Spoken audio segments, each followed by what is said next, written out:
La qualité de toute analyse commence par un pipetage correct. Bien qu'une pipette soit un instrument de haute précision, ses performances dépendent en grande partie de la technique utilisée par l'opérateur. De petites erreurs lors de l'aspiration ou de la distribution peuvent entraîner des écarts susceptibles de compromettre l'exactitude et la reproductibilité des résultats. Dans cette vidéo, nous passerons en revue 6 bonnes pratiques qui vous aideront à optimiser votre technique de pipetage, à réduire les erreurs et à préserver les performances de votre instrument au fil du temps. 1. Choisissez la pipette adaptée. Tout commence par le choix de la pipette appropriée. Pour obtenir une exactitude maximale, le volume de travail doit être aussi proche que possible du volume nominal de l'instrument. L'utilisation d'une pipette dont la plage de volume est trop élevée pour distribuer de petits volumes réduit ses performances métrologiques. Choisir la plage de volume adaptée est la première étape pour obtenir des mesures précises et reproductibles. 2. Utilisez une pointe compatible. La pipette et la pointe constituent un seul système de mesure. Il est donc essentiel d'utiliser des pointes compatibles, de haute qualité et correctement fixées sur le cône de la pipette. Un mauvais ajustement peut provoquer des fuites d'air, des variations du volume transféré et une diminution de la répétabilité des mesures. Une pointe adaptée garantit une étanchéité optimale et des performances optimales de l'instrument.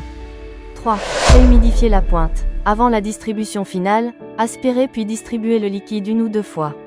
Cette procédure conditionne l'intérieur de la pointe et réduit les variations dues à l'évaporation et à la tension superficielle.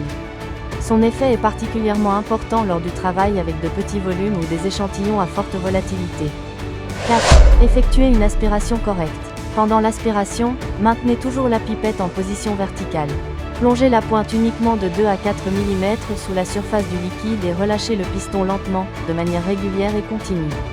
Évitez les mouvements brusques, l'inclinaison de la pipette ou une immersion excessive de la pointe, car cela peut modifier le volume aspiré et favoriser la formation de bulles. Une technique constante est essentielle pour obtenir des résultats reproductibles. 5. Effectuez une distribution correcte. Pour distribuer l'échantillon, appuyez doucement la pointe contre la paroi intérieure du récipient.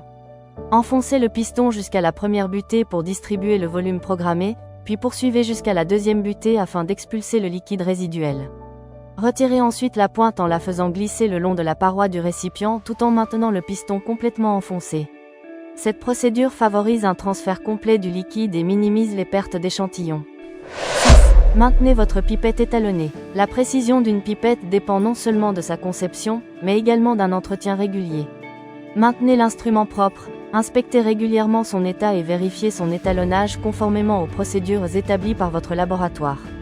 Un programme de maintenance préventive prolonge la durée de vie de l'instrument et garantit des performances fiables dans le temps. Conclusion. En résumé, l'obtention de résultats précis repose sur la combinaison de 4 éléments essentiels: une pipette adaptée, une pointe compatible, une technique appropriée et un entretien régulier. L'application de ces 6 bonnes pratiques vous permettra de réduire la variabilité, d'améliorer la reproductibilité et de tirer le meilleur parti des performances de votre instrument. Merci de nous avoir suivis. À bientôt dans une prochaine vidéo.